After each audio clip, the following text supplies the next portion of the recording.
एक व्यक्ति जो अपनी मर्जी से लव मैरिज करता है एक लड़की से, बड़ी ही खुशी खुशी बेहद ही खुश होता है उससे शादी करने के बाद में। पुताई का काम किया करता था, कभी पुताई के ठेके लेता था और कभी कुछ और काम किया करता था। किसी ने नहीं सोचा था कि जिस पुताई से ये व्यक्ति आज पैसा कमा रहा है, एक टाइम पर आकर उसी पुताई के जरिए अपनी पत्नी के कत्ल को छुपाने की कोशिश करेगा। क्या वजह थी ऐसी जो अपनी पत्नी का बेरहमी से कत्ल कर दिया, और तो और खुद से फ़ोन करके बताया उसके घर वालों को, और फिर किस तरीके से पकड़ा गया। फरार भी हो गया था लेकिन फिर पकड़ा गया, और जो फिर उसने राज उगले हैं सुनकर आप भी हैरान रह जाएंगे कि क्या कोई ऐसा व्यक्ति कर भी सकता है। हेलो गुड इवनिंग, मैं हूं नशरा मिर्ज़ा और आज की जो ये सच्ची घटना है वो है उत्तर प्रदेश के आगरा शहर की। कहानी शुरू होती है एक बाजार से, जहां पर एक महिला जोरों से चिल्लाती है और कहती है पकड़ो इसको, ये मेरी बहन का कातिल है। और जब महिला उसे पकड़ने की कोशिश करती है व्यक्ति को, तो व्यक्ति उस महिला को मारने की कोशिश करता है, लेकिन जो पब्लिक थी वहां पे वो तुरंत आ जाती है। भीड़ उसको जकड़ लेती है उस व्यक्ति को और रोक लेती है उस लड़की को मारने से। जिसके बाद में पुलिस को इत्तला दे दी जाती है। पुलिस पहुंचती है तो वो पूछती है कि आखिर क्या माजरा है। लड़की कह रही है मेरी बहन का ये कातिल है, और जो लड़का है वो कह रहा वो इसको मार क्यों रहा है लड़की को।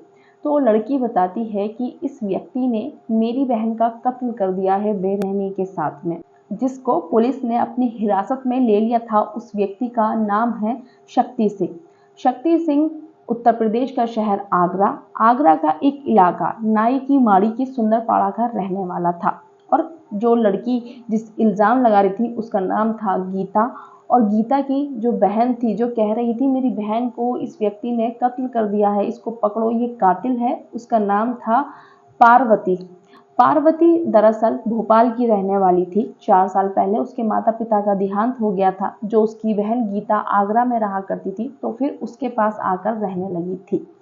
फिर क्या हुआ था कि लगभग 2.5 साल पहले ये एक पद यात्रा में गए हुए थे, करौली पद यात्रा में, जहाँ पर ये जो लड़का था शक्ति सिंह वो भी वहाँ पर था, और गीता और पार्वती दोनों बहनें भी उस यात्रा में थी। वहीं पर जो शक्ति था उसे पार्वती मिली थी और पार्वती उसे बहुत ज़्यादा पसंद आई थी, और पार्वती को भी वो पसंद आया था। गीता को भी पसंद था। सारी जिम्मेदारियां जो थी पार्वती की वो बहन गीता पे ही थी। तो गीता कहती है जब दोनों को पसंद है तो फिर क्या ही दिक्कत है, दोनों की शादी कर दी जाती है। जिसके बाद में जब शादी हो जाती है दोनों साथ में रहने सहने लग जाते हैं। फिर पुलिस ने आगे की कहानी उससे पूछी, क्योंकि जांच पड़ताल में पता चल चुका था कि जो व्यक्ति है शक्ति, इसने अपनी पत्नी का बेरहमी से कत्ल कर दिया है। ना सिर्फ कत्ल किया है, उसके साथ 3 दिन तक लाश के साथ कमरे में ही बंद था ये व्यक्ति। पहले इसने जो लड़की थी इसकी पत्नी पार्वती, उसका गले को धारदार हथियार से काट दिया था। जिसके बाद में ये बैठा रहा और उसकी लाश को तकता रहा। उसके बाद भी इसको सब्र नहीं आया। इसने सोचा कहीं ऐसा ना हो कि मेरी पत्नी जिंदा हो जाए, तो इसने उसके हाथों की जो नसें थी, कलाइयाँ थी, उनको काट दिया बेरहमी के साथ में। इसको तब समझ में आया कि हाँ अब ये मर चुकी है और अब ये नहीं उठने वाली है। उसके बाद इसको लगा कि अब मेरा ये जो जो जुर्म है वो खुल जाएगा, मैं इसको कैसे छुपाऊं। तो इसने पूरे घर में जितना भी खून था, सब कुछ हो रहा था, उसको छुपाने के लिए अपने घर में पुताई का काम शुरू कर दिया, जिससे कि जो छींटे हैं सब चीज़ ढकी जा सके, कोई भी निशान ना रहे। और उससे पहले चीखें इसलिए नहीं आई थी, ऐसे मोहल्ले में रहता था वो वहाँ पर, क्योंकि सब बराबर बराबर घर, और कोई चूं चा भी करेगा तो पड़ोसियों को आवाज़ ज़रूर जाएगी। कुछ ऐसे इलाके में वो शक्ति सिंह रहता था। लेकिन उसने पहले ही अपनी पत्नी पार्वती के जो खाना था उसमें नशे की गोलियां मिला दी थी, जिससे कि नशे में शुद्ध हो जाए, बेसुध हो जाए पार्वती, और जब ये इस अपराध को, इस हत्या को अंजाम दे तो कोई चीखे वीखे ना निकले। इसके बावजूद भी जब इसने नशे की गोलियां दे रखी थी, फिर भी पार्वती के मुंह में कपड़ा लगा रखा था, जिससे कि फिर भी अगर इतनी बेरहमी से मैं उसका कत्ल करूंगा, अगर उसकी चीख निकल गई तो भी वो बाहर ना जाए। और उसके बाद में इसको लगा कि अगर मैंने मतलब यहाँ से डेड बॉडी को ले जाने की कोशिश की तो पता चल जाएगा लोगों को, क्योंकि वो बहुत ज़्यादा कंजेस्टेड एरिया है जहाँ पे वो रहता है। तो उसके बाद इसने जब उसे समझ में आता है कि मैं इस लाश को नहीं ठिकाने लगा सकता हूँ और मेरा जुर्म नहीं छुप सकता है, तो वो जो लड़की की बहन थी गीता, उसको फ़ोन करता है और कहता है मैंने अपनी पत्नी और तुम्हारी बहन पार्वती का कत्ल कर दिया है, उसकी लाश घर में पड़ी है, आकर ले जाओ और उसका अंतिम संस्कार कर दो। जिसे सुनने के बाद में गीता बहुत ज़्यादा घबरा जाती है, बहुत ज़्यादा ऐसी टूट सी जाती है कि उसे समझ में ही नहीं आ रहा था कि आखिर ये क्या कह रहा है और ऐसा कैसे हो सकता है। वो वहाँ से दौड़ती है, उसका घर जो पार्वती का घर था उससे सिर्फ 2-2.5 किलोमीटर दूर ही था। तो वो दौड़कर जब पहुँचती है, जब कमरे में जाकर देखती है तो उसकी बहन बेसुध पड़ी हुई होती है और उसकी लाश पड़ी हुई थी, खून भी हल्का हल्का बह ही रहा था। 3 दिन तक इस व्यक्ति की हिम्मत देखिए, वो साथ में ही रह रहा था अपनी पत्नी के लाश के, और घर में बेहद ही बदबू उठ रही थी। उसे भी समझ में आ गया था शक्ति सिंह को कि अगर अब बदबू भी उठने लगी है, मेरा गुनाह पकड़ा जाना ही है, इससे बेहतर उसने सोचा कि मैं उसकी बहन को ही बता दूं फ़ोन करके। उसकी हिम्मत देखिए, आप कत्ल भी कर रहा है और बता भी रहा है खुद से। जिसके बाद गीता वो सब देखने के बाद में जा ही रही थी पुलिस में रिपोर्ट लिखवाने के लिए। वो कुछ नहीं करती है, वो कोई छेड़छाड़ नहीं करती अपनी बहन की लाश के साथ में। वो पहले पुलिस को इत्तला देना चाहती है, लेकिन उससे पहले ही बाजार में उसे शक्ति सिंह दिख जाता है, जिसके बाद वो चिल्ला चिल्ला कहती है पकड़ो, ये मेरी बहन का कातिल है, इसने मेरी बहन को मारा है। अब पुलिस को ये जानना था, ये तो पता चल चुका था कि इस आदमी ने, शक्ति सिंह ने इस कत्ल को कैसे अंजाम दिया है, लेकिन इसने ऐसा क्यों किया? इसने तो अपनी पसंद से शादी करी थी, क्या ऐसी वजह रही?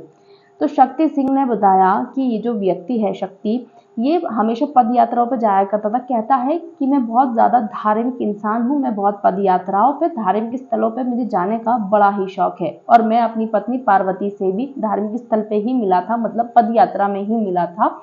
और उससे पहले भी ये दोनों पद यात्राओं पे जाया करते थे, मतलब शादी के बाद दोनों साथ में जाते थे, पहले अलग अलग जाते थे फिर साथ में जाने लग गए।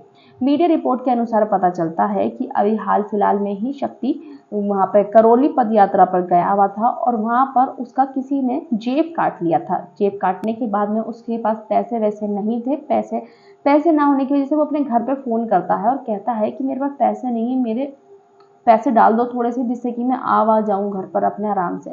जिसके बाद उसके घर वालों ने कोई बात नहीं सुनी, क्योंकि शक्ति के जो घर वाले थे, उसके पिता बीमार रहते थे तो वो घर में ही रहते थे। उसकी मम्मी खिलौनों की दुकान चलाती थी उसकी बहन के साथ में, तो उन्होंने इस चीज़ पे ज़्यादा ध्यान नहीं दिया, क्योंकि शक्ति के हालात कुछ अजीब से भी थे, जो कि आगे पता चलेगा आपको।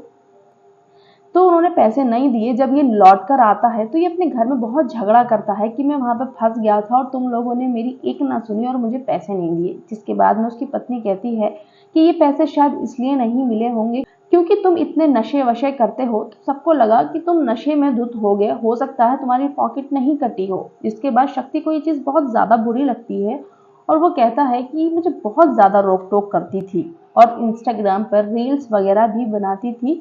रील्स बनाने के साथ साथ मुझे लगता था कि वो किसी से बातें भी करती है और भी लड़कों से उसकी बातचीत होती है। मुझे बिल्कुल भी पसंद नहीं था कि वो रील्स वगैरह बनाती थी। मीडिया रिपोर्ट के अनुसार ये भी पता चलता है कि वहाँ पर जब मोहल्ले में पूछा गया था कि शक्ति कैसा इंसान है, तो बताया गया कि शक्ति यहीं पैदा हुआ था, ये लोग बहुत सालों से यहीं रह रहे हैं। लेकिन शक्ति का नेचर कुछ अच्छा नहीं था, वो किसी से भी नहीं बोलता था, हमेशा ही अपने घर में झगड़ा करता रहा करता था और पार्वती जो उसकी पत्नी है उससे भी रील्स बनाने पे बहुत झगड़ा करता था। ऐसी आवाज़ें आती थी घर में से, लेकिन जो पार्वती थी वो किसी से कुछ नहीं कहती थी। ये कितना झगड़ा करता था वो किसी को कुछ नहीं बताती थी, चुप आकर कभी कभी जो बालकनी है घर की उस पर खड़ी हो जाया करती थी या बाहर निकल के खड़ी हो जाया करती थी, लेकिन किसी के साथ में अपना दुख शेयर नहीं करती थी।